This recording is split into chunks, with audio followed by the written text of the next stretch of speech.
Well, coasters, it's Bruce here, and I'm in Hokitika today.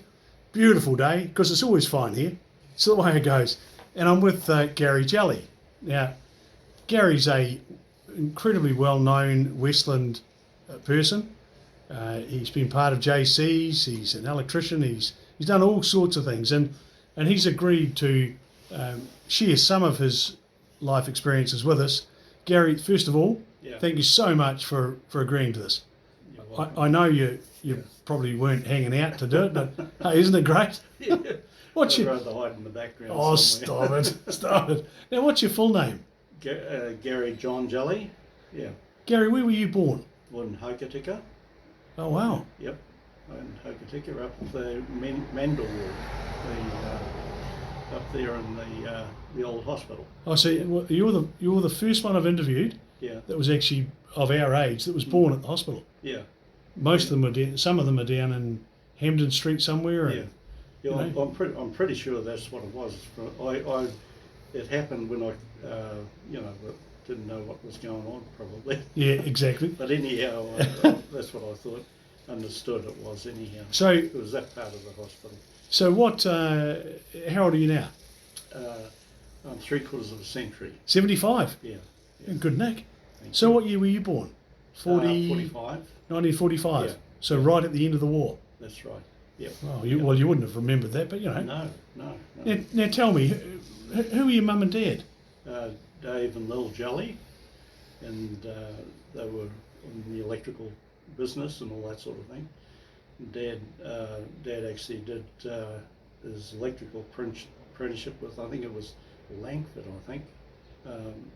years ago, and he sort of did had a business, Jellie Electric, which is in the old bike shop now that used to be Jellie Electric. So that's in Tankard Street? Tankard Street, yeah. Tell me about, so did he just fix things, or did he sell appliances, or what did he do? No, he's one of the first franchises for all Fisher and Paykel appliances, and in those days you had to indent your orders and everything like that, and then all these appliances turned up, and you had to have the money in the bank, and they paid for them the next day. So they had these pretty brutal. They had demand drafts. Yeah. And I didn't know that in fact Jellie Electric was the first Fisher and Paykel one, because many years later, I ended up with it. That's right. Yep. And Jellie Electric. Wow. And what happened? So how did Jellie Electric? Where did it come from?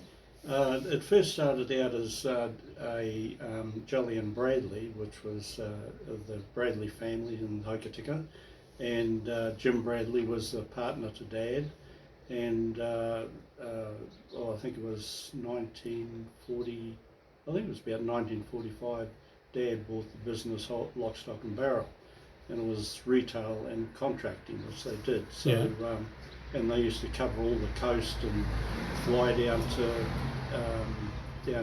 Haast, to do Ministry of Works work and all that sort of stuff. So they would have flown down there? Yeah, in the old Domini. Oh. And, yeah. Originally, I think it was the fox moth or the tiger moth that has extra room in it. I've forgotten which. It might be a fox moth, I think. Yeah. But anyhow. And he would fly down there to do his electrical work. Yes. And I guess once he got there, you'd have trouble getting him back. That's right. Yeah. And he was always welcome, because Dad liked a bit of a tipple of whiskey, and he'd take a bottle down to share with him down there. So he was made a lot of friends. And you're in man's country down there, aren't you? Oh, you definitely were, but some of the women were more brutal than the men. So, look, I remember Jimmy Bradley. Mm-hmm. He lived on Stafford Street, didn't he? That's right. I remember, nice fella. He was a good guy. Yeah. And so what happened? What happened to the electrical shop after that, when he retired? Oh, well, Dad sold the contracting business to George Rennish and Mike Cole. Right. And Mike, well, you know Mike. Yes, I do. Yeah. Yep. And Dad retained the retail side with the Fish and Pike franchise, and he also got into the TV. He organised a committee to put TV on in Hokitika. Okay. So that's where it come from. Yeah, yeah. And a group of them, I've forgotten the names of them, but he formed the society, and because he had rented a shed down on the wharf, the old wharf, there was a lot of sheds there. Dad set up the big aerial to receive it off the Sugarloaf in Christchurch. It used to bounce all the way through, the signal bounced all the way through the mountains down the Hokitika River, and they had the TV, you know, a lot of snow, what we call snowy sort of TV, but you saw the images and what was going on, and you could hear it, audio and all this sort of stuff. Was it true they got stuff from Australia as well every now and then? Yeah, we where we lived out at 3 Mile, it's where Keith Houston lives now, up on that hill. Yeah, yeah. Dad set up a massive aerial, and you could rotate it around and pick up the different signals from Australia, you know, Melbourne and Brisbane, all that sort of stuff. But it used to come down, how it was transmitted from the aerial down to the house was catenary cables, and they had to be, they were just, the point of the secure part of the cables was where the aerial was, yeah, and these wires come down and onto the gable end of the house, and but they had to be so far apart for the different frequencies, and I didn't know that. yeah, so, but anyhow, he could rotate it around. He could also rotate it around the to Christchurch and pick up the odd signal, depended on the weather, though, you know. Can you recall any of the programs that come out of Aussie? Someone said no, to me, it wasn't Dad and Dave. No. It was the radio. And someone said to me the other day they recall watching Bonanza, and yeah, no, that's exactly right. Yeah. just so what happened? So then he sold the business to Millers? To the Millers from Yeah. Christchurch. They ended up with I think George took over the business. Yep. George Rennie, eventually Dad sold it to the retail side to George too. But then Millers from Christchurch come and bought the business lock, stock and barrel and the franchise, okay? Fish and Pike franchise. And that's where, after that, that's where you stepped in and took over. Bought it from Millers. Yeah. Well, Frank Miller, of course, was a huge contractor Yeah, no, he in was. Christchurch. Yep, He was right. major. Mm-hmm. When you were born in Hokitika, Yep. can you remember the first home? Where did you go to when your mum bought your home? Oh, it's 3 Mile, which was across the road from the old 3 Mile mill. Yeah. And there was a lot of history in that area with other mills and everything like that. Malfoy's, I think, was, you know, the Malfoy Bridge up the Yarra Valley. Yeah. Yeah, well, that was part of where the railway line, or the jigger line, used to come down from there to near enough our house where the old mill used to be. But in the one I can remember, I couldn't remember that one because it was a long time before I turned up. Yeah. But the old one across the road where, I've forgotten who was the last people who Was it had Kane? No, that was. No, Kane's lived up the road from it. So they've got both those houses are gone now, aren't they? Or is our one is still there. Right. That's where Neil Bradley and Mill Bradley lived. Ah. Yeah. So that was our family home. Oh, I love it. Yeah. I love it. Yeah. So we had a lot of fun. You know, it was a great place to live, and you had a close knit community. You know, like at 3 Mile, and we had the ball going. We used to have dances. Yeah, and, tennis you know, courts. You had all sorts of things. That's didn't right. you? It was great. You know. Tell me, what did you have brothers and sisters? Yeah, I had 2 elder brothers and a younger sister, and my younger sister, I think she took most of my brains, or I donated them to her. Oh, she's very bright. Yeah, very smart. Right. Yeah, well, she's a doctor of anthropology and well written all over the world, you know. So. And your brother's still with you, or have they passed? Kevin, he had his own. He lived in Christchurch. So what had happened? It was quite strange. I lived in Canada, okay, at the time, and my brothers and sisters, you know, they said, well, you better come home to the family needs you and all this sort of stuff. So Yeah.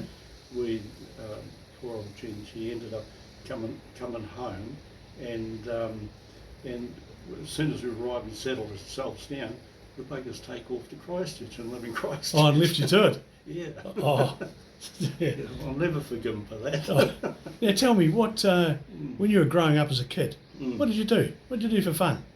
Oh, there's all sorts of stuff. Eeling, we used to make huts and go up the back, you know, right up the hunting, you know, deer and all that sort of stuff. That was later on when you were allowed to go hunting, you know, and all that sort of thing. There was all sorts of stuff we could do. Even, you know, we used to have a little sluice thing, what we call up the 3 Mile Creek, just I can't remember. It's in there, Yeah, coming yeah. out sometime. But anyhow, we used to go up there, and you could always get colours in your pan, you know.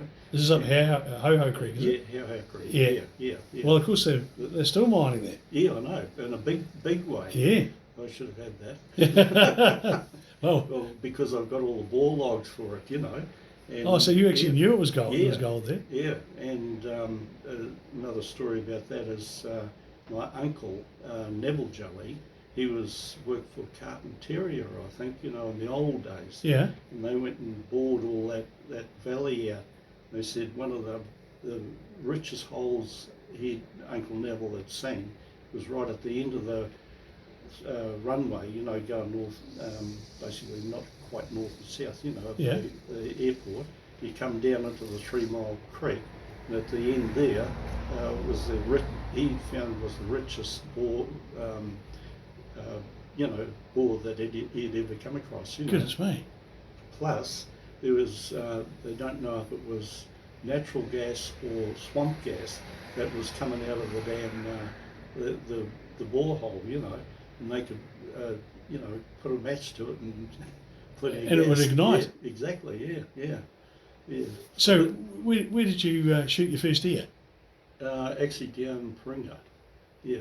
It was next door to us were the Rasmussen family, okay? Right. And they're always in there hunting and all that sort of thing, and it was just a natural thing for me to tag along. And So that'd be Ian. Ian was younger. He wasn't involved. It was Ken. Oh yeah. Yeah. Yeah. And you know, and Ian used to knock around and all this sort of thing. But it was mainly John and Graham Rasmussen. They're the ones who used to go down to Paringa and all that sort of stuff. And when I was in the teens, I think that's when it happened. You know. So Great yeah. southwestern family. Yeah. So Gary, did you have a nickname when you were growing up? I had many nicknames. Okay. Well, the name's Jellie, so what do you? Yeah. What about the early ones when you were at school? Did they? Oh, Jelly Belly, Jelly Bean, all that sort of stuff.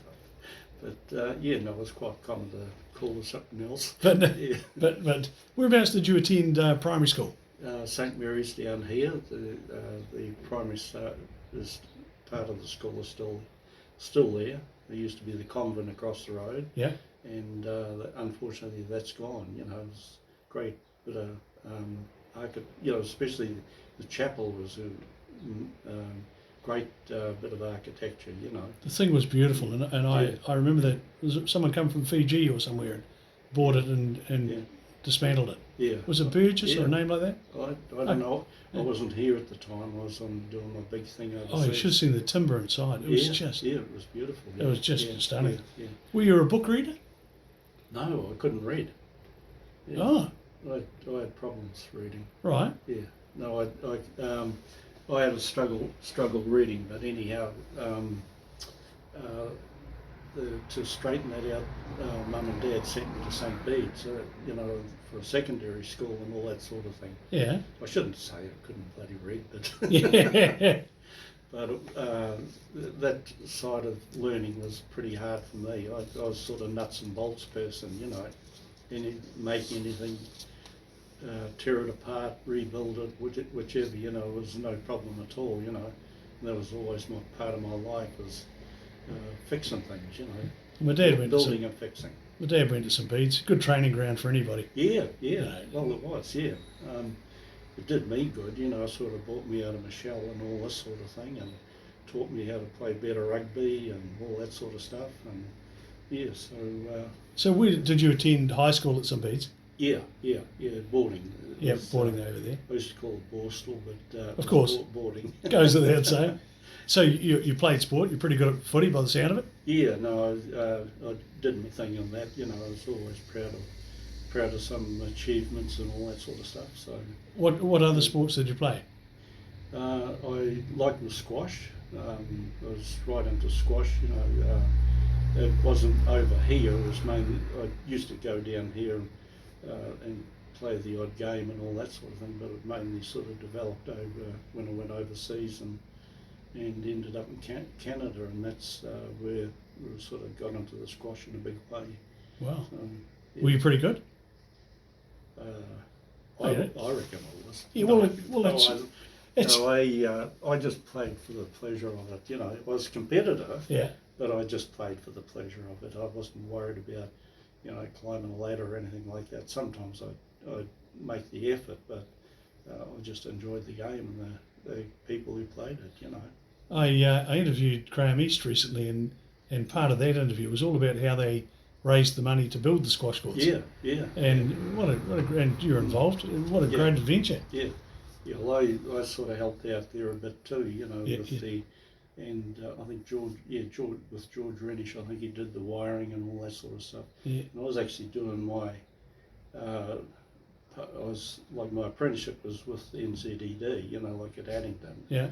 But part of my apprenticeship had to be domestic and commercial wiring. Okay, whereas when you worked for the working on a power station and all that sort of thing, it was all big stuff. You know, don't get the chance to do the small right. stuff. So I opted to do my section here in Hokitika with George, who was actually, like I was talking about before, he was Dad's first apprentice. Yep. You know, yeah. So we sort of knocked around together, and yeah. And the other part was a 3-mile hall we renovated or did part of the wiring and all that sort of stuff, you know. And that was all to get your certification? Yeah. And, you know, house wiring, all that sort of stuff, you know. Did you have a favourite subject at school? Maths and science. And you found it quite easy or quite interesting anyway? Yeah, I found it a lot. Algebra got me a little bit. Geometry wasn't a problem. Yeah. But algebra slowed me up a bit. Was that because you could see the practical use of it? Yes, yeah. You know, physics, you know, and all that sort of stuff. That was my bag, you know. Yeah. And it basically taught you how everything works, you know. And I was keen to know. Did you have a favourite teacher? Or one that actually you thought was outstanding?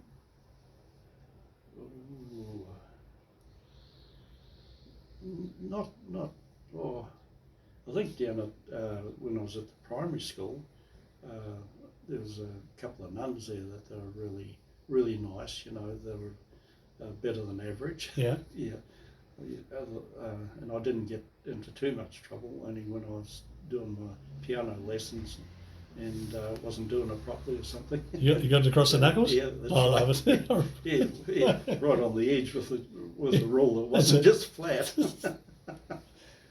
How would at high school, how would a close friend of yours have described you? What was your personality like? Were you quiet, reserved, or? I was at the beginning, the first year, and I sort of grew out of that. You know, it was mainly the sport and comradeship. You know, like that brought me out of it, you know. And you ended up with friends that lasted for years, you know, and all that sort of stuff. But yeah, it was well worth it. I didn't think so at the time, but it was certainly it pulled my socks up and helped me, you know, take on the apprenticeship over in Christchurch with them, and you know, go to different places with them throughout the South Island and all this sort of stuff. I think sports teaches us how to lose, doesn't it? Of course it does. It's so important to life, because unfortunately, well, not unfortunately, in life, you know, we don't get everything we want. No. So that's just, and that's how it is. It'd be boring if we did. So as a kid, was there anything you wanted to be when you grew up? Basically, Dad flew. He had his private license, and he used to fly, I think, the foxmoth, I think, or maybe the tiger moth. But anyhow, always part of St. Bede's that we had. I'm sort of running around circles. No, you're right. Part of St. Bede's is you had like your ATC, which was their training corps, and you also had the Army, two together, working together, and it was quite a big thing. The Army would come in, and you'd have Army training and all this sort of stuff, you know, shooting and all this, you know, like and competitions, you know, for it. And shooting live ammo? Yeah, oh hell yeah. Yeah, we had our own range and everything, you know, wow. St. Bede's. Yeah. And I've actually got a trophy from being a sharp eye. And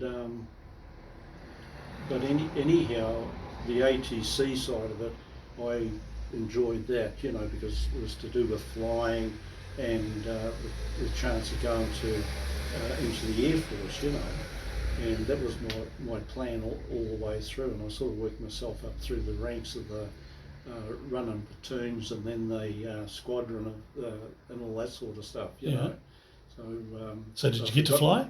No, I didn't, because I didn't get my school cert. I wasn't smart enough, and it was English that let me down, you know. Other than that, I probably would have got it and went on to into the Air Force. So unfortunately, it didn't happen. Oh, Dad was Air Force 39 to 45, and come back to Grey and flew Tiger Moths for another. Yes. Yeah, you know, it's all part of the a lot of fun, all part of the Aero Club thing. Yeah. So you got through high school. Yep. What was your first job? Where someone actually paid you some money. It was great, wasn't it great? Yeah, it was. That first payday. Oh. Yeah. $5 a week. No, it was. Was it five? No, it was pounds in those days. £5 a week. That was my apprenticeship with the NZED, and yeah, there was only £5 a week. You had to. I was boarded in Christchurch, and paid my board, and there was about maybe 5 shillings left over to go and have a beer or something. But you couldn't in those days. You were too young. You'd like to have. Did it seem like a lot of money, Gary? No. And £5 is that for the young ones watching it who've never had? It's $10, isn't it? Is it? Was it roughly 2 to 1? Yeah, I think so. Yeah, it was about 10 shillings was half a pound. Yeah, so it must be £5. Yeah. So roughly $10 a week. Yeah, that's right. So board come out of that. And I can remember we got keen on going to dances, you know, like chasing the girls, of course. Yeah. But you had 9 times out of 10 you had to have a suit. You know, I know we had bodges and everything in those days, but I was trying to be a wee bit clean cut. Yeah. And I bought my first suit, and it was I can still remember the name of the company. Outfit was Vance Vivian's, and I had to put the bloody suit on tick. You know, like. Basically borrow the money and then pay it off, you know. So that's how hard it was. Did it pay dividends? Because you'd look pretty bloody good. So. I think so. Yeah. Yeah, I looked a bit clean cut, you know. So. And so you trained. What did you train as, a linesman or as a sparky or? It was called electromechanical, and did things like power stations, like your big turbine units and your power stations. It was basically to how to maintain them, Yeah. break them down, rebuild them again, and also like substations. You had what they call electrical converters, which used to at the end of the line, by the time your power got down into the town or into the city, everything, your frequency was getting out of whack, and there was losses, line losses as you're coming through.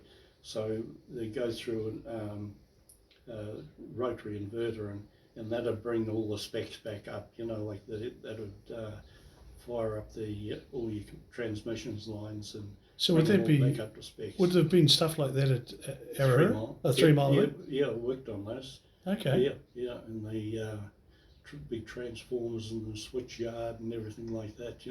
It's the big boy stuff when it comes to issues, big stuff, electrical, doesn't it? Yeah. Like big oil, what they call OCBs, oil circuit breakers. Yeah. Big massive ones, and then later on they come in as with air blast breakers. And those things go off like a cannon. When you're doing your switching and everything like that. Yeah. So yeah. So I thoroughly enjoyed it, because the first year of the apprenticeship was basically learning everything in the workshop, machine work, welding, the whole works, and it was a great apprenticeship. And then once you sort of cut your teeth on that, then they would farm you out to the different, like Waitaki power station was one of my places where I was stationed. So you went down south and wow. I rode down there, Benmore, when it was being built, and I worked at Twice. Twice. but not in the big stuff that you're involved in. Yeah. So safety, unlike normal electricians like myself, there's a safety requirement, but it's nothing like the stuff that you're dealing with. You get it wrong and you're fried, aren't you? That's right, exactly. Did you ever see any accident, or ever hear of any accidents in the industry while you were there? Only when I was overseas, when I was in London working for the London Electricity Board, and he actually, what happens in these big oil circuit breakers, the oil gets contaminated because they arc in the oil, like the contacts when they close and open, and they arc, and you have to change the oil and replace it with good, clean, oil. And to do that, you have to have everything shut down, like you isolate that big oil circuit breaker, and then you connect up on pipe work and all this sort of thing to change the oil. But anyhow, this one guy who worked out of the workshop I was in, and it was actually New Scotland Yard. Okay, all their substations were in basements. There was New Scotland Yard where all this accident happened. The big police thing? Yeah. Right. And anyhow, this guy put the steel tube into the OCB, but the power was still on. Ooh.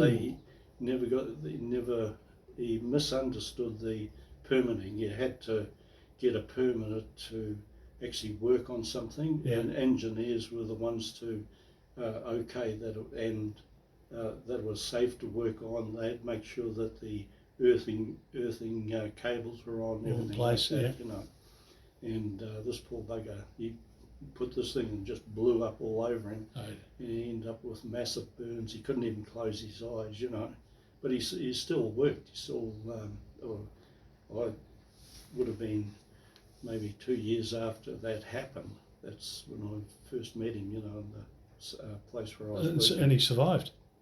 Yeah. Because Russell Eager was one of our famous ones. He had a bit of a zap as well, didn't he?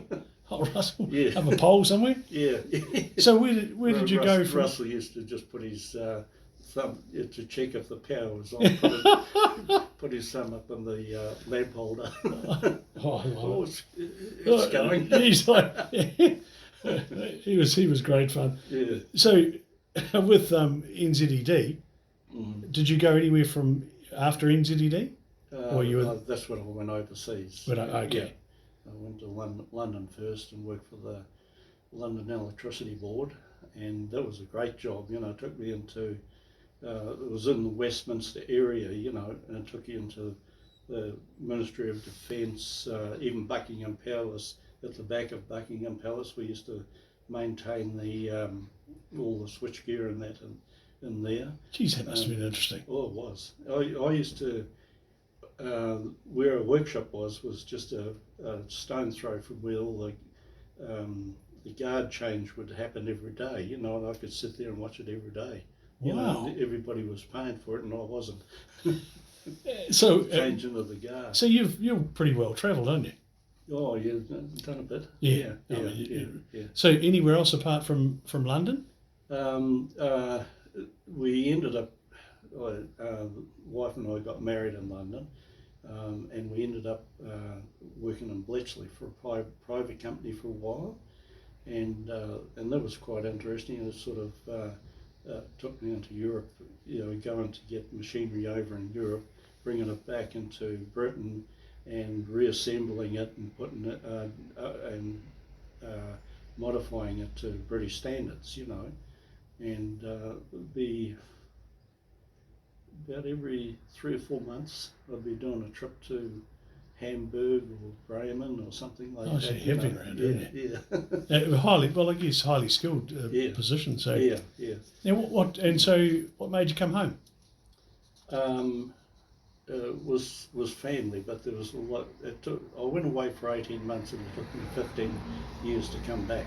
So you were away 15? Yeah, 15 years. Yeah. Goodness me. Yeah. So. And what did you do when you come home? I went and worked for Westpower. Yep. And looked after their appliance maintenance department and all that sort of thing. Mainly because of my refrigeration. While I was overseas, I got myself another trade as I'd forgotten that. Service engineer. Yeah. So. And of course, refrigeration engineers rare as. Yeah. So so it was quite a, like when I was working, I actually worked for GM when I was over in Canada, and they paid extremely well. You sort of. GM, is that General Motors? General Motors, yeah. Sorry. Yeah. Right. And so that was you would have loved that. It was the best job I ever had in my life, and you went right from the old stuff that we used to deal with, relays and contactors for starters and everything like that, all that mechanical, the solenoid stuff, to electronic, switch gear, and then you went to data and PLCs, or programmable controllers and all that sort of thing.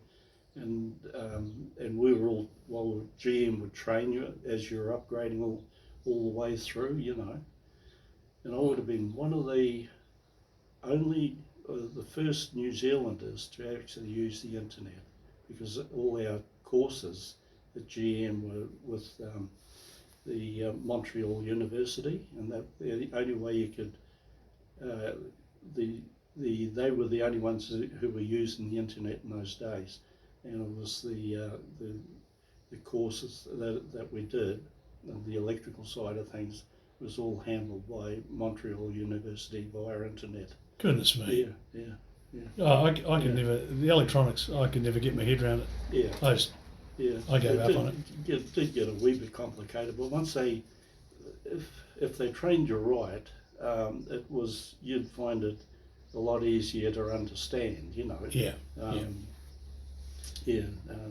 And then you go to the point where everything's all in zeros and ones, the data, right up to robotics, worked in robotics, all that sort of stuff, That's fascinating.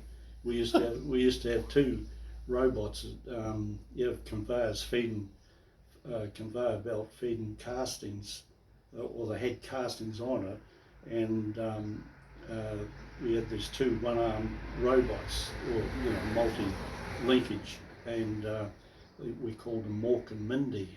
In those days, there was that TV program. I remember that. Mork and Mindy. Yeah. Or we called these two robotic arms Mork and Mindy, and they were the first of the robotic arms, that come out. But what would happen? The conveyor would be bringing all these castings down, and they were for universal boxes, like not transmission box. What do you call the rear axle? You had the differential. Yeah. Okay, the housing for that would come down on the conveyors. They'd be higgledy-piggledy on top of the conveyors. Well, there was a sensing arm, like before it got to Mork and Mindy, and when they did, Mork and Mindy had picked these casings up and put them in the appropriate big steel containers, and then they'd be marched off to be machined and assembled. And all done by robot? Yeah, that was all done by robot. And before that was all man-handled, and these robots they were really good too, they were sort of prototype things, but they worked well, that part of it. Yeah. Now, Gary, Rotary. Yeah. Tell me about Rotary. I mean, you've been Rotary president. About 3 times. This is my third time. Third time. Yeah. The water project in Pakistan, that was one that I loved following. Yeah. Tell me about that. What had happened was Danny O'Connor, which is I think he was a Jesuit priest, okay, and local boy, born and bred in Hokitika, or farming rather, out of the Hokitika. Oh yeah. And he became a priest, and he got stationed over in Pakistan, and he just loved it, and on his holidays he would come over, and we got him to talk at Rotary, give us a presentation, let us know exactly what he did and how he did it and all this sort of thing. And a few of us asked him, is there anything we could do, and he suggested that, these people over there, the natives, like they had, some of them, they didn't have water wells in their village or whatever it is, and he said he'd love to organise to have these water wells put down, and they're only a simple thing, like the old one-arm pump, manual pump and all that sort of thing. So anyhow, the reason each village, they wanted to put them in each village, is because the villages who didn't have the water, the wives had to go anything up to 7 or 8 miles to go and get the water to bring it back home so that they could drink and use it for whatever they needed. 7 or 8 miles? Yeah. Oh, goodness me. But the worst thing was that these poor ladies, they used to carry these big jugs on the head and everything like that. And they go to the next village to get the water. But while they were there, a lot of them would end up getting abused, for coming and taking the water and all this sort of stuff. And there's, like sometimes there was physical abuse too. Yeah. So having the water in their village took away those dangers for them, like even when they were walking to and from each village, it was quite dangerous, Jeez, we don't know how lucky we are, do we? Yeah. Well, I mean, we really don't. Yeah. So anyhow, we started out with this trial of one, and I think it was in those days, it was about $68. Okay, there was the well was done by sort of a boring machine, Yeah. And then first of all, they had to find out if the water was okay, because some of it was contaminated. Okay, to get sweet water, you'd have to go and dig in several places and all this sort of thing. And so anyhow, started out like that, and then we were sort of, every time Danny come over, we'd finance several more water wells and everything. What a great project. And we ended up building 50 water wells to date. And this would be over, I've forgotten how many years. It's got to be about 20 years, I think, close to 20 And this years. is Hokitika Rotary Club? Yeah. Wow. But Wow. the other biggie was we just finished supporting the construction of a two-room school over there, and that was just finished off before Danny come out this Christmas holidays, you know. And so that another reason for that is because the kids either didn't get educated in the village, you know, because they're all pretty poor, and the only time they had a chance was when they grew older.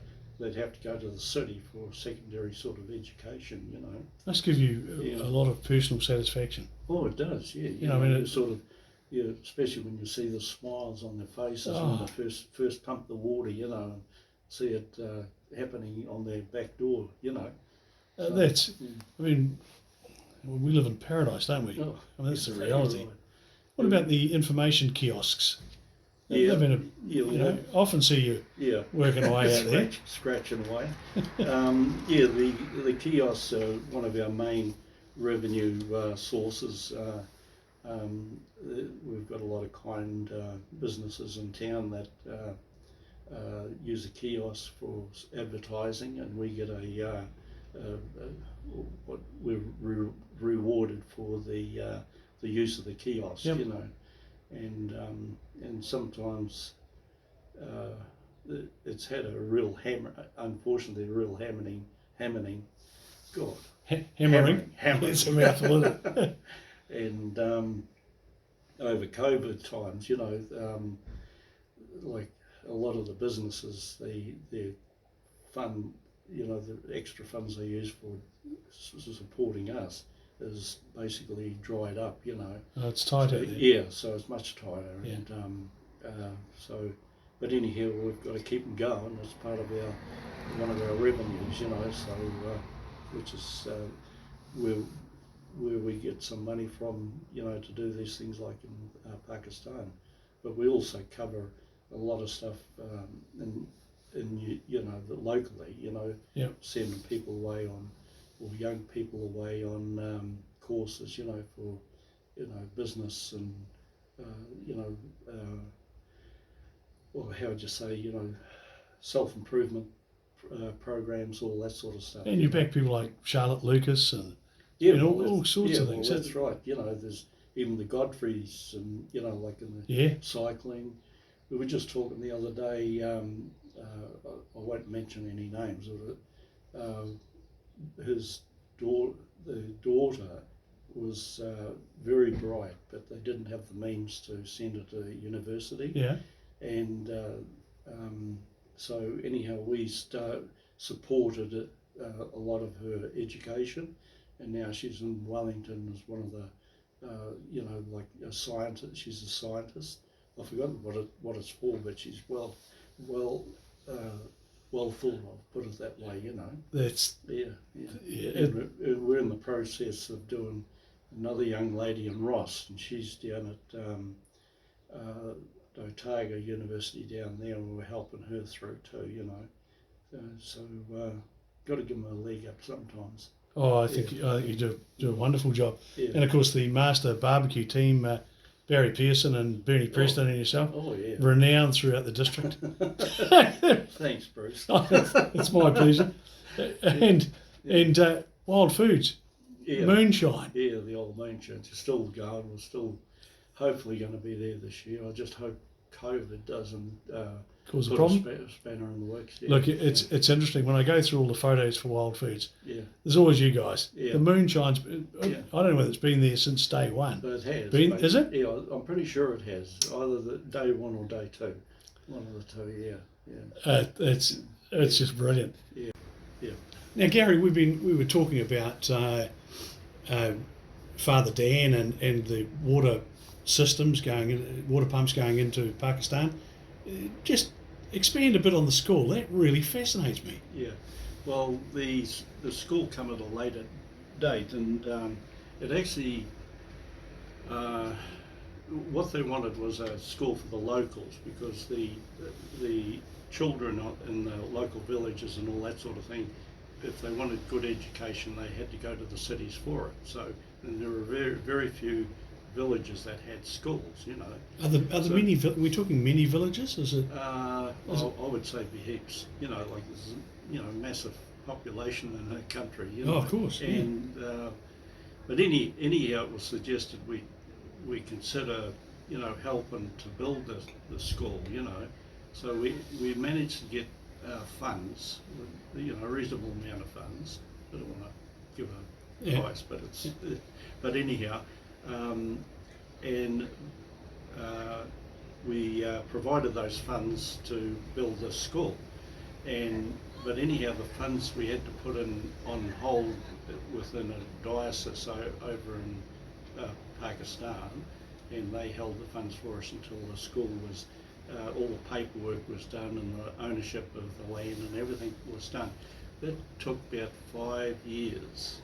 You talk about it, It sounds like council. I know. Well, the whole thing took about 5 years, and then all of a sudden COVID come along, and there was no foundations put down or anything, but they had got permission to build a school. Yeah. And like I say, it was a two room, big room, and it's got toilet facilities and all that sort of thing with it too. And so COVID come along, and Dan being a hard case, and getting the community together and all this sort of thing, they decided to start building the school. Well, it was all done within a matter of, wouldn't have been 2 or 3 months. With the help of the community, there was a lot of people come back home because of the COVID.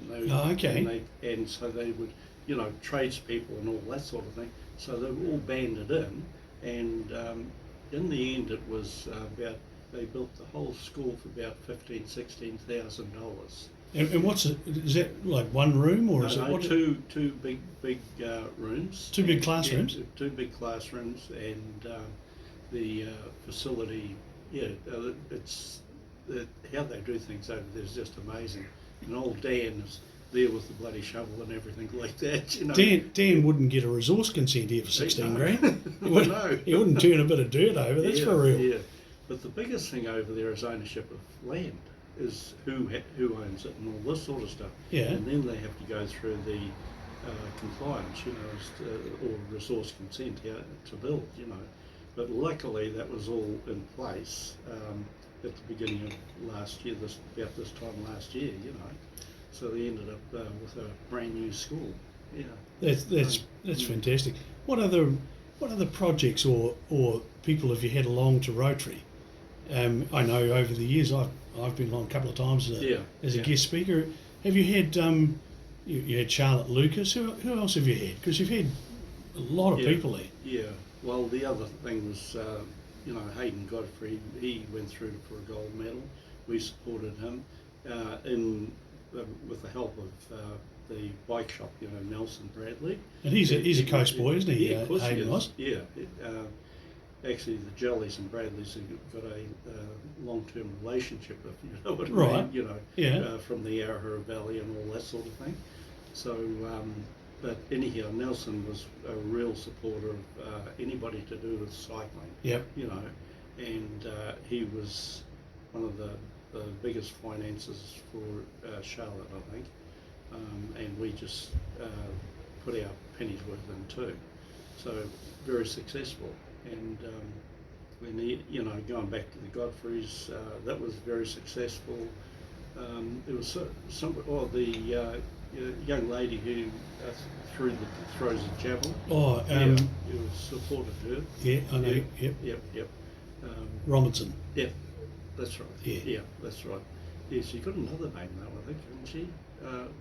I've forgotten her first name. Anyhow, she was one of the people we supported, and you can see the potential in them, but they haven't got the resources, and that's where we come in to help out, And one of the ways we do it is we have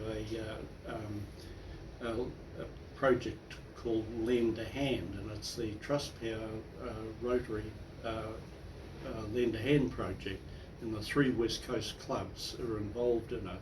We put whatever money we put in, there's quite a bit for our club. Yeah. They Trustpower, I'm thinking of Westpower where I used to work. Trustpower, they double it. They put if we put in $5,000, they'll put in $5,000. So out of the 3 clubs, So you get quite a bit of money out of that. Yeah. and you'd be surprised what we've dished out, with grants. You have to, fill applications in and be approved to get a grant and all this sort of thing. Yeah. And normally it's around about $500, but it could be a real special one could go up to, a few $1,000s. So And that still goes to this day. correct. Okay. And we've been supporting that for, it'd be about 8 years, may even be more, I can't remember exactly when it was, Yeah. So out of the whole coast, I think it was something like, I don't want to quote the figures, Yeah, of course. in the Yeah. hundreds of thousands, that we've actually Put in. allocated out as grants, Yeah. And anybody can apply for it as long as you fit the criteria. And it's basically what the project's called lend a hand, which is a hand up, Yeah. So I've heard it mentioned several times. Yeah, and yeah. Really important. Yeah. Tell me, Gary, how does does Rotary take women? Oh yeah, hell yeah, more the merrier.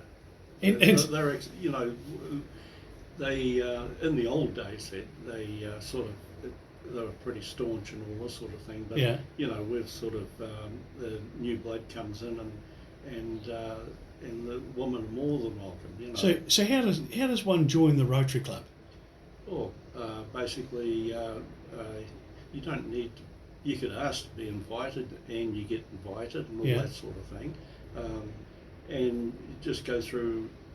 You sort of come to some meetings and see how it works, and if you like it, then you sort of sign on. But like it doesn't suit some people. It's some people need to be hands-on with things all the time, whereas sometimes we end up being a bit of a dinner club sometimes, but we're also doing a lot of stuff behind the scenes that just require shifting money around or getting out doing a project or something like that. So are you're looking for members? Yes. So if there's someone watching this and they Yeah. Oh hell yeah. No, we actually we're sort of having a bit of a struggle, and we could do with members. right. And it's not a biggie to join. So I know people are busy these days and all that sort of thing, but if you've got enough people, it's very easy to distribute any workload or anything like that. Yes. When you get those joint numbers together, it's great, isn't it? So Gary, a bit of an unusual question. How old were you when you started dating? Oh, yeah, Bruce. Geez. Were you a young fella or an old fella? Or were you early starter? I was pretty well an early starter. Right. Yeah, I used to like the opposite sex. Of course. No, well. What do you reckon you were? Were you 15 or 20 or? Oh, no, I was early teens. Early teens. Yeah, I would say so. An early starter, because good-looking young fella. Oh yeah. And when a man hires a suit or pays off a suit, Yeah. he's doing it for the right reasons, isn't he? Of course he is. Do you remember your first date? Oh hell no. It's just getting back a bit, isn't it? Oh yeah, it is. Yeah. Yeah. But The first date may not want me to mention on social media. now, when did you meet Jean? I met Jean. I was going on I finished my apprenticeship in New Zealand. Okay, Yeah. and I was always interested in travelling, and I was sort of encouraged by somebody who used to work for my father. But anyhow, Ray Beatty and I decided to go overseas. There was going to be 3 of us, but Ray and I ended up, hanging in there and then deciding to go overseas. And the only way in those days to go overseas was by boat, because flying was you just couldn't afford it Right. for a couple of young guys. And so Ray and I booked a berth on the boat and everything like that to go from Wellington to England, via Australia, South Africa. It was supposed to go through the sewers, but they ended up with a scrap over there, so they shut the sewers down. We had to go all the way around South Africa. But anyhow, on this boat, we were sort of, well, you know, there was a lot of entertainment, everything like that, you know, and Ray and I would sort of scan what was Scan going. the floor? Yeah, that's right. and this one young lady sort of got my attention or something, and she I better be careful. She's got a version of it, and I've got a version. Gotcha, yeah. Yeah, but anyhow, we met on board the Angelina Laura, and we did the trip. You know, like every night we go for a dance, and we just shake hands at the end of the night and all that sort of thing. Yeah. And we get to, we had a good trip. It was bloody rough. It was one of this boat, you know, a big ship that just about capsized one time. Did you get seasick? I was sort of, how would you say, on the borderline sometimes. Well, you did well then. Yeah. But anyhow, there was a lot of people sick, you know, like there was a lot of people, immigrants from who'd gone to Australia, were going back to Italy and places like that, you know, Europe. And or some of them were really sick. Even Jean was bad. They had to inject her one time. You know, she was down. She lost an awful lot of weight. You know? Oh, dear, yeah. But anyhow, she come right. And So how long was the tour? How long was the 6 weeks? 6 weeks at sea? 6 weeks. Oh, I couldn't stand it. Yeah. Oh, God, there was our cabin. Ray and I were right at the bows, and this ship would go up like that in the high seas, and you could feel it shudder like that, and then she'd crash down over the waves, and these anchors would hit the damn side of the boat, you know. And that was continuous? Continuous. Oh, God. I couldn't stand it. Sorry, especially at night time, just bothered the hell. So you were down basically in the bottom of the boat? Yeah, we were about the second from the bottom. Oh, so you're in the $2 seats? Yeah, that's right. Oh, I love it. I love it. But anyhow, the weather was that bad. There was a floor, a level that a lookout point was right between below the bridge, and this lookout floor you go and see the rough sea and everything like that, and the waves were really coming over really strong, you know. Yeah. And it broke windows that were that thick. Okay, and about that wide and about as high as a person, you know. Some of those got broken with the force of the water coming over. There was 2 vehicles English people were taking back to Britain with them for whatever reason, I don't know, because they could have sold them for a fortune in New Zealand and gone back and bought 2 vehicles when they got back home. But anyhow, these 2 vehicles, at the end of the trip, the only way you could, and they were lashed down to the bow, they weren't put inside or anything. The only way you could recognise these 2 vehicles, they were a crumbled mass, and the only way to recognise them was a steering wheel and a couple of wheels, you know. So the rest was mangled. And was it the sea that did that? The waves coming on top of them? That was down amongst the winches that lifted the anchors up and everything like that. We got good photos of them. So you went from New Zealand to Australia, I guess? Yeah. And from bit of touring around. But anyhow, we get to Britain and get off the boat, and here's Jean's mum waiting for her down on the wharf, and we thought, oh, you know, we're going to go there, get off too, you know, and go our way. And I went and met her mother and everything like that. And at the end of the conversation and everything, we shook hands and said goodbye, you know, basically we think never see you again, you know. So anyhow, we went to London, and Earl's Court Road, there was an overseas club where all the New Zealanders used to go. Yeah. And Ray and I had gone for a look around the town, you know, or London, you know, like and all that sort of stuff. And we were coming back up to Earl's Court Road, and who's coming the other way was Jean with a friend and a couple of New Zealand girls she'd befriended on the boat. Okay, and she was coming the other way, so we had a good old conversation, get together, and went and had a drink and all this sort of thing. And we never exchanged any, you know, like addresses or telephone numbers or anything like that. Just sort of Anyhow, I thought that was the last I saw of her. But anyhow, on the underground, about 6 weeks later, Ray and I had been having a few beers, and we got on the underground to go back home. And looking down next to us was Jean's friend, and they'd moved to a different area from when I saw her on Earlscourt Road. Yeah. And they got a flat somewhere else, but I never had a clue, no address, and she wouldn't contact me because it wasn't a thing you do in those days. But anyhow, here's a mate sitting in the bloody underground, and I said, "Oh, where's Jean?"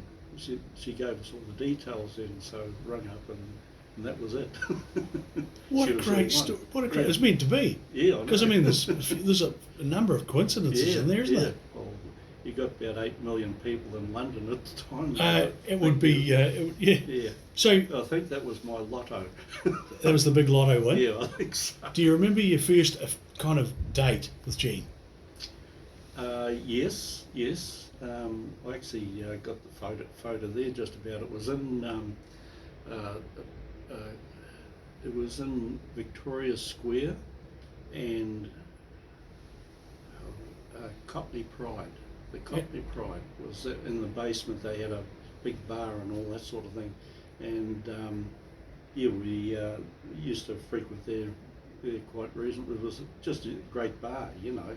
And this is this in London? Yeah, Okay. London. Sorry, in Victoria, you know, like they call it a circle. Yeah, it's one of the right in the centre. Yeah, the highlights, you know, like big statue and all this sort of thing. And the Cockney Pride, we used to go down there, but anyhow, we had a photo taken, you know, sitting down on like seats around the wall and all this sort of thing. Yeah. Having a beer, and so somebody took a photo and we bought it. You know, over there everybody took photos and you had to buy them. You know, give them a shilling or whatever. Exactly. Yeah. So we ended up with this photo, and I sent it home to Mum and Dad, and I said, and by that time we were engaged. You know. Yeah. And the photo looked as though Jean had a bit of South African blood in her. And I don't know, Mum was a wee bit staunch in her ways, but she sort of gave me a bit of a serve. But anyhow, we married, and we've been married for 52 years. Well, it must have been right. Oh, it was. So you've been married 52 years. What do you most admire? What are the strengths that Jean's got that brings into the relationship? I mean, 52 years is a long time. Yeah, she keeps me in line. Yeah. Is that what it is? No, it's like, I think, you know, over history you learn about other people's marriages and everything like that, and they're all pretty similar. You know, like you have your good times, really good times. Yeah. And there's the odd time that you go through a period of, you know, it could be anything to kick it off. You know, like you're financially strapped or something. Yeah, like difficult that. times. And it causes issues. You know. Yeah. So you just fight your way through it, and you come out on the right side if you keep knocking. Keep plugging away. Yeah, that's right. How many kids did you have? Two boys, one born in England. There was David, who was here a minute ago. Yeah. He was born in England. He didn't have a Pommy accent. Oh, he did when he was. Oh, did he? Yeah, you should have heard him when he left England. He had a Geordie accent. Oh no. Oh hell yeah. But anyhow, Jean's Geordie anyhow. So, but yeah, there was David, born in England. Believe it or not, he was a bloody cracker kid. You know, like everybody. He had this beautiful gold curly hair. You know, we pushed him around in the pram and all that. People would admire him and everything like that. So one of those cute ones. He grew up. And the other one was Michael. He was born in Niagara Falls, well next to Niagara Falls, and he come out here for several years, did some education out here, did university and then went back to Canada, for a gap year. And he's still on his gap year. He's still in Canada. Oh, he's still in Canada? Yeah. Do you get to catch up very often? Oh yeah, we've been over there a few times, and brought him out. He'd come out here for our wedding anniversary actually. So, Yeah. And Mike's a good kid. Well, I guess he must have married a Canadian girl. Yes. he Very did. pretty, Yeah. pretty tough once that happens. Pretty tough. Yeah. Now tell me, Yeah. Gary, did you ever meet your grandparents? A lot of people didn't. Didn't. Did you? Jean's mum, had a lot to do with her mum, but not with the father, Yeah. And he died, partway through. Yeah, no, I never had much to do with him, but Jean's brother I had a lot to do with. He used to take me to the clubs in the northern England. They were pretty wild. But anyhow, he still owes me money, but he's not around. Yes. But anyhow, we had some good times up in Sunderland. It was where they come from, I went to.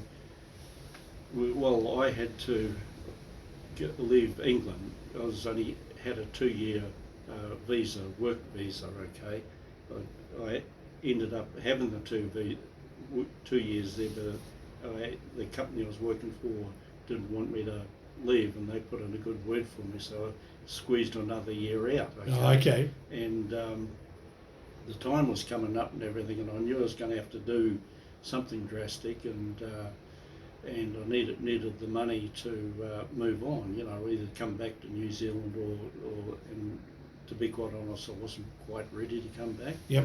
So we decided to go to Canada, but immigrate to Canada was the way you had to do it. And but I needed extra money, so I ended up with a contract in Saudi Arabia. And what'd you do there?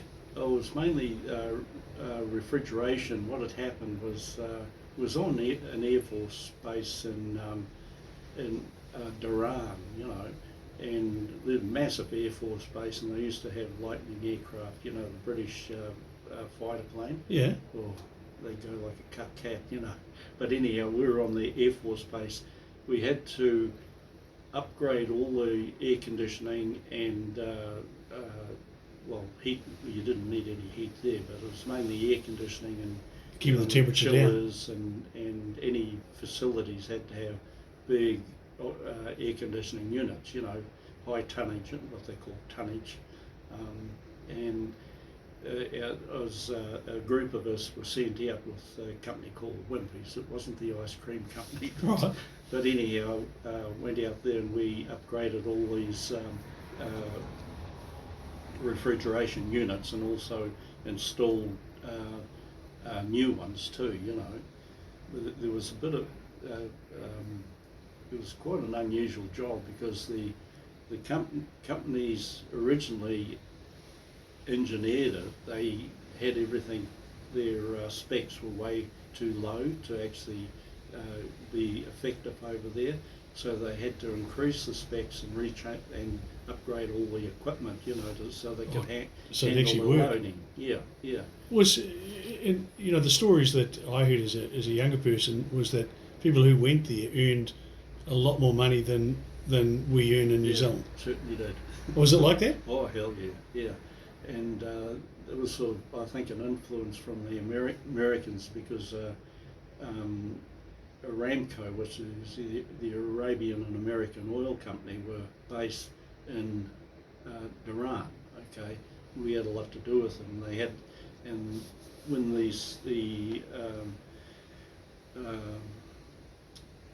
what do you call it? Middle Eastern countries had people from overseas come in, they always paid high wages.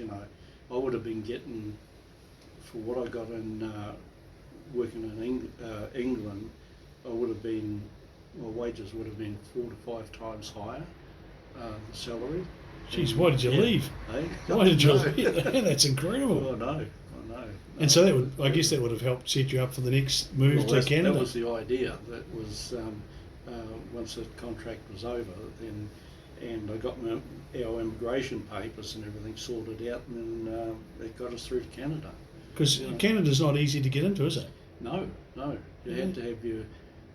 One of the things that happened and scared us a bit was there was a delay in getting the papers and everything like that. For us to go there, and I know I got the papers, and then I flew directly to Canada, and Jean and David were still in Sunderland, until I got settled down there, somewhere to live and all this sort of thing, and so I've sort of lost track. It's interesting though. I mean, so you went to Canada to set the home up for Jean and David, and then they arrived on. That's right. What I was going to say is, having my qualifications worked well in England, like I could work anywhere in England on industrial or whichever, and but I got to Canada and I didn't have Canadian licensing, and the only if you went for a job or anything like that, because you didn't have the local qualifications, or license, they put you on what do they call it, a holding income or minimum wages, if you know what I mean. Oh shucks! Well, that sort of blew us away a bit, so I was scrambling a bit. Shucks! And I had Jean in England and me in Canada. But what had happened was I was setting up a flat, and we needed a refrigerator, okay, and the only one you could afford was go and buy a second-hand one. Yeah. And this one, at the time we were living in Welland, which is not about 10 minutes from Niagara Falls, and we had a flat there, and there was an advert there in it advertising a refrigerator, and I thought I'll answer it, and got the details to go and have a look at it and everything. And I was sitting down talking to the guy selling this refrigerator, and he says, "Where do you come from?" And I says, "New Zealand." "Play rugby?" "Yeah." And he said, he says, "Oh, I know somebody who plays rugby here. Good friends with the guy." So, had a cup of tea and went home and bought the refrigerator. Yeah. 2 days, well, it wasn't even 2 days. The next day, there's a rap on the door, and the guy introduced himself as Billy Hall, and and I didn't know him, but anyhow, and he said, "You play rugby?" And I said, "Yeah." And he says, "Training's Thursday night. This is where it's going to be, and you play on Saturday." So that's how it all started. And from then on, with the rugby, just, the way they helped you over there, they gave us a car and all sorts, it was just great fun, And were they good? And, oh yeah, of course we were good. I used to coach them. Oh, of course. And coached and played, yeah. And so you were in Canada for a number of years, weren't you? Yes, yeah, with 12 years, yeah. Gosh. Yeah.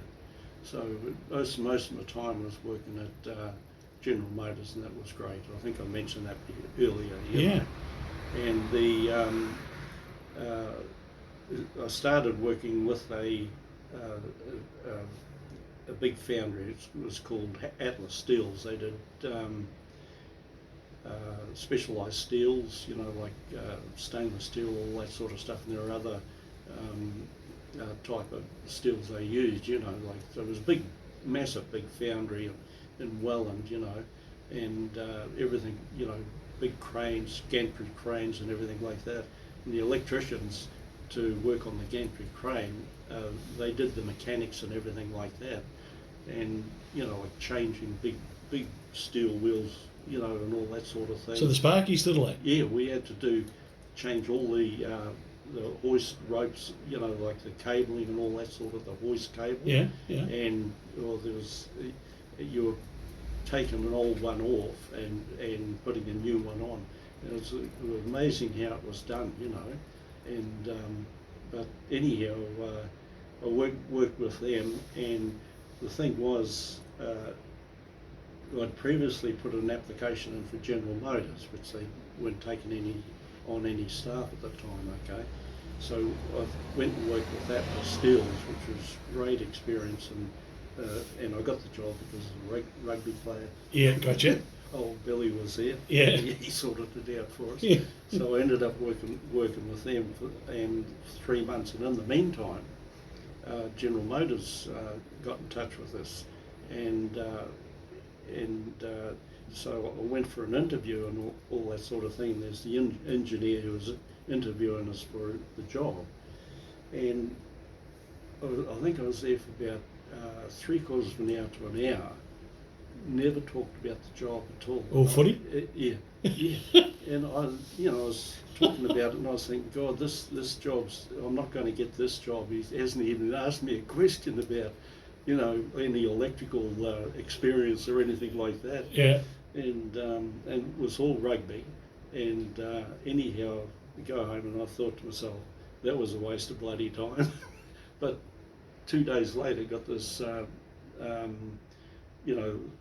not the application, but the job, and started with, because the money they paid and the prestige you got when you worked for General Motors was bloody enormous. Well, that's up there, isn't it? They got you through a lot of doors, So my experiences that were there, you couldn't have got anywhere else, When eventually left and come over to New Zealand, I was sort of really it was basically family would come over for. Yes. My brother was throwing out a carrot for us to go gold mining, and I've always been interested in gold. And it's in the blood, isn't it? Oh, hell yeah. But anyhow, it was there 12 years and come back and made a lot of great friends, really great friends. And but stayed here. I was Jean put us under she said, if it doesn't work out, after a year, if it's not working out, we're coming back to Canada, because she loved it. Yeah. And so when the year come up, she asked the two boys, what do you want to do, go back to Canada or stay here? They both said, like laid out, they said, we want to stay here. Oh, I love it. What, Gary, during your lifetime, what are the inventions that you've seen that have changed everything? Oh, well, I mean, you've been at the leading edge of technology. Well, that's right. That was the thing with General Motors. Anything engineering-wise, if any new on the market, they would be the first in there. Like getting back to programmable controllers. That operate machinery and all this sort of stuff, and they get interfaced to a main server. And they're like the beginning of robotics and all this sort of stuff, they were just amazing bits of gear. And like I said yesterday, they trained you all to enhance your knowledge, like in these things, because when you went from the old analog, which was the old wires, relays, contactors and all that sort of thing. That's my era. Yeah, that's right.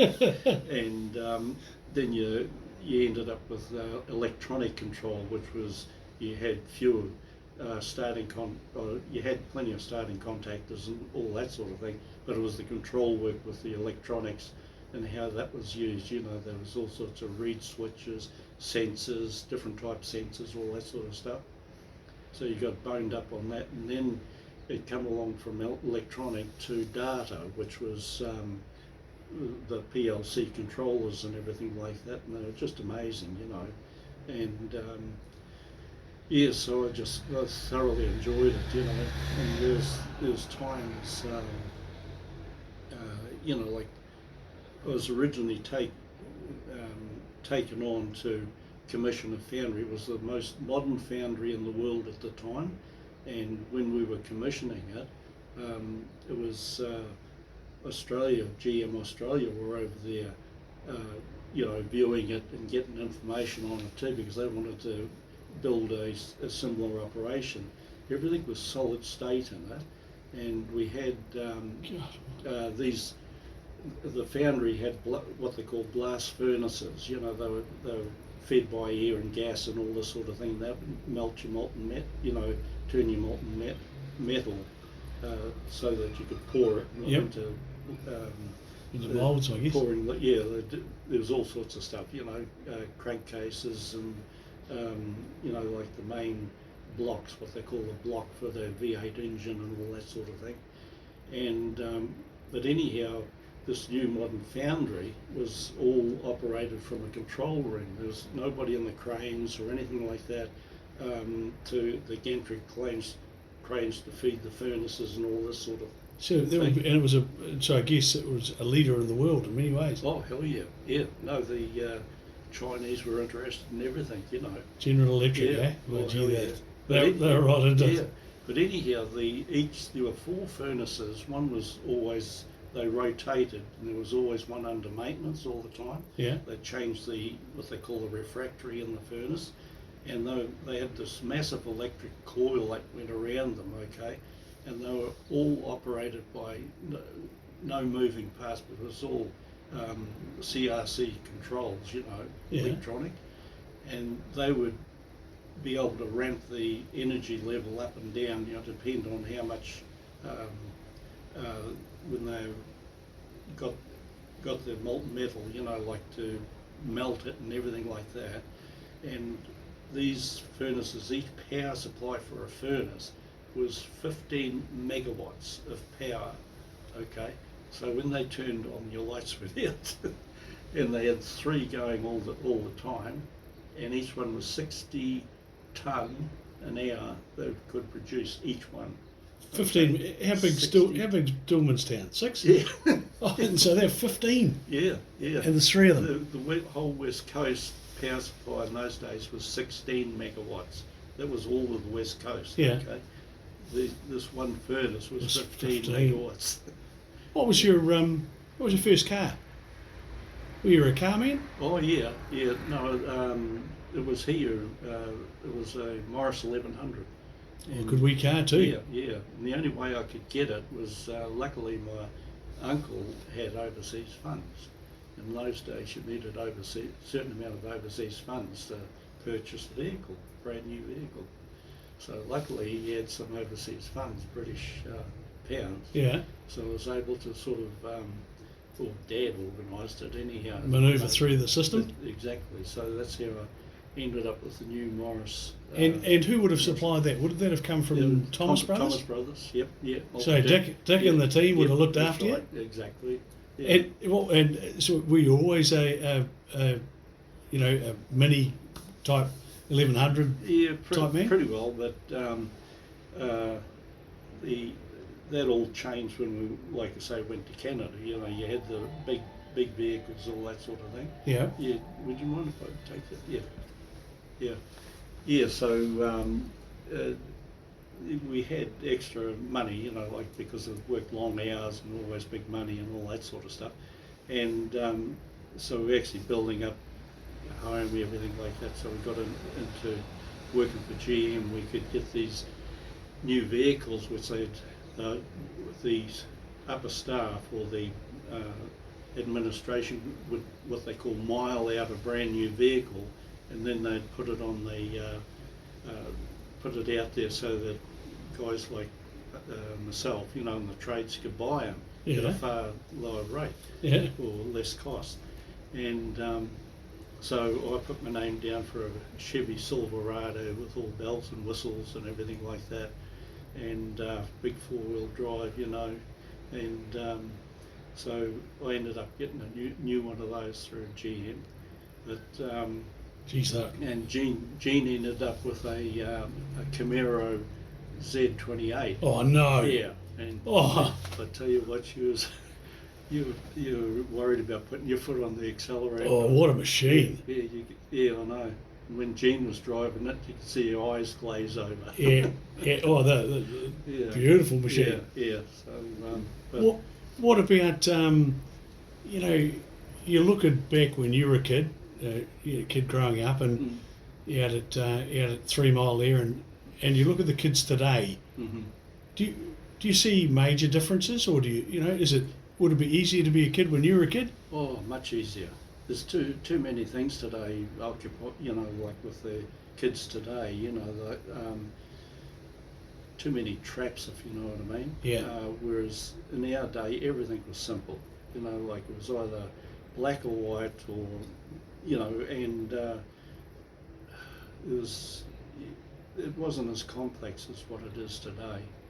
The risks. I believe we've gone through the best time in life. When you look at what's happening now, Yeah. and all this sort of thing, the attraction of living on the west coast was far greater than living in a city and with all the traps and everything like that. And wasn't it funny? As long as we're home by dark or home by tea time, Yeah. Mum didn't mind if Yeah. we were playing down the river, No, exactly. on the beach, wherever we were. Yeah, exactly. And we always turned up. We must have been hungry. Yeah, that's right. And the thing is, like we lived by a creek and all that sort of thing, and they didn't fence that off, so we still. And it's just so complex today, and I just feel for the young ones coming through today. Did you ever come across a person in your life, man or woman, who changed the way you thought? Was there a mentor, influencer, or a teacher, or someone that? Yeah, I had an uncle, Uncle Eddie Mills. He went to the First World War, and he ended up injured, but he loved fiddling around with these. He had a good workshop, and he was one of those type of guys, and just a great guy. Take you up to the workshop, show you how to do stuff, and that was just right up my alley, and basically he ended up fixing things all my life. Or building things, And of course, that's they're important, aren't they? A lot of people. Well, of course they are. A lot of people don't get that. No. And so what about? They're not interested. A lot of them, stuff like that. Yeah. What about famous people? I mean, you've met Bernie Preston. Definitely. You've met Barry Pearson. Yeah. You've met a few of those guys. What about other famous people? You ever met any? Yeah, through rugby again. Alex, I would have to say Alex Wiley. Whenever I was during my apprenticeship working at Addington, I was boarding out at Kaiapoi, okay, but I played rugby for Woodend, and it depended if I was if I was stationed in Christchurch at the time, and every time we played. I've forgotten the name of his team. I ended up having to mark bloody Alex Wiley. Was he as tough and rugged as he actually looks?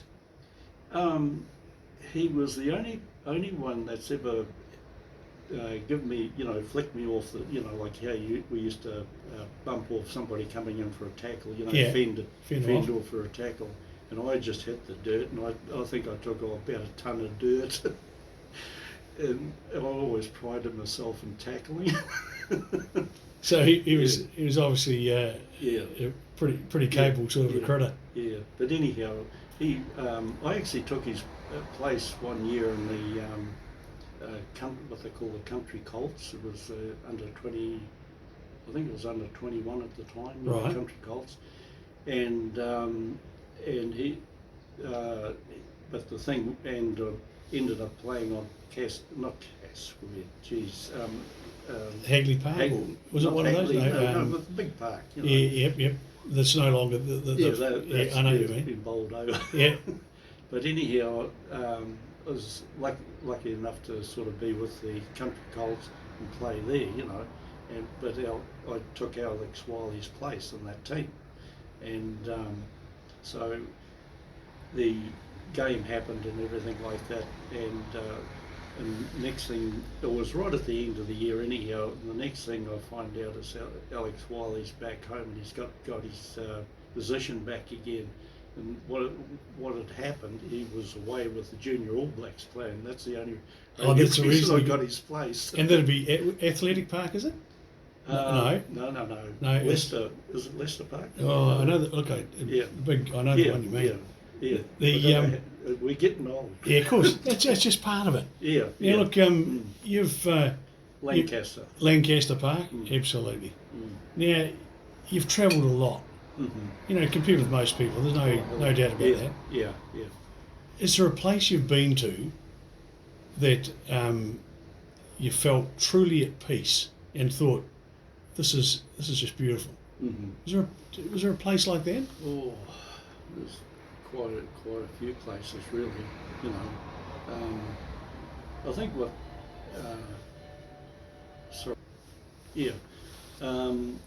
There's quite a few places, and mainly it's what I find, it's the people, that make the place unique in some sort of way, Yeah. And besides a lot of these places are quite beautiful and great to be there, I thought I'd shut. That technology, Gary, it's all part of life, isn't it? Yeah, I know. And when the phone rings, you've got to answer it. Exactly. Now we were talking about, you were saying that that it's actually the people you're with that changes your view on how fantastic a place is. Is that roughly what you're saying? Yes, pretty well. When you're welcome and you're not welcome and all that sort of stuff. Yeah. Just off the top of my head, I can remember a group of us guys were canoeing up to Hudson Bay, okay, and we had to be... Hudson Bay's in Canada, isn't it? Canada, yeah. Sorry, keep on... You're right. Yeah, so, and it's because there's the only access to Hudson Bay is either you canoe down the river, or you go by train, and they're the only two accesses. And a small airport, at Moosonee, where you get off. But anyhow, we had to change the first river we got on to go north. We got to a point where we had to get on the train to go to the next river. Okay, so we ended up being on the train for about an hour or something like that to go from one river to the other. Yeah. And when we come getting off the train, there was a village there of local Indians, like North American Indian, and we were having a good yarn with them, and there was that undercurrent that they didn't like it, or there was tension. There was tension. Yeah. Maybe that was a better word for it. Definite tension. And to prove it was we asked them, because we weren't used to the river and all this sort of thing. We asked them what's it like between here and Moosonee to canoe the rest of the river. And they said, oh, no trouble at all. And we said, is there any rapids? No trouble at all. So anyhow, we were about halfway to bloody Moosonee, and the river started to get a lot wider and fragmented, and we didn't know where the main channel was or the side channel where we could sort of portage to another part of the river or something. So anyhow, we weren't sure, and we pulled over to the sort of to get our bearings again, Yeah. And this part of the river would have been a mile wide, at least. But anyhow, we got off and on the bank, and we're looking at into the centre of the river and everything. And there were these white caps that were coming. It was real wild stuff. I tell you what, if we had gone down there, we would have been.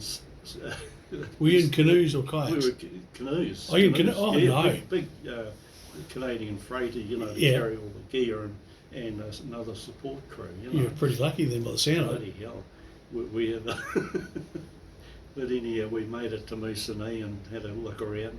Didn't get eaten by a bear or anything like that. But And you survived. oh yeah, we survived. It was a lot of fun. When you look at your life so far, there'll be a lot of young people that will be watching these videos and is there a lesson that you've learned in life that would help them? What are the rules? Are there any rules? Common sense would be the most important rule, because there's a lot of traps out there. You know, there's you just got to be aware all the time that something could go wrong. Somebody, you know, could have an eye on you for the wrong reasons. You know, it's just being aware. You know, and I'd go back to our childhood is. Because we made all these mistakes and everything like that, we learned by those mistakes and were aware of our environment, okay? Whereas today, you sign a work safe agreement or something like that, and it more or less telling you, oh, you're safe now, you don't have to be aware of your environment, what goes on around. So that's the difference I find today. It's a major difference, isn't it? Yeah, you've got to sign a bit of paper, and as soon as you signed it, oh, I'm safe now. You don't have to worry about common sense. Yeah, exactly, you're all under control. Yeah, exactly. Goodness which is me. garbage, you know. But anyhow, the other thing is you've just got to. Everybody goes through bad times, and you have real good times, you know. And when you're going through your bad times, you just got to knuckle down, because there's always a door open somewhere that makes things easier for you, you know, and you just got to keep plodding away, you know, and you'd be surprised what comes out of the woodwork sometimes. Well, every bad day you have is just one day closer to a good time. Exactly. No, I know, agree with you. Couldn't be a better way of putting it. It's just the way it is. Yeah. What age has been the best in your life so far?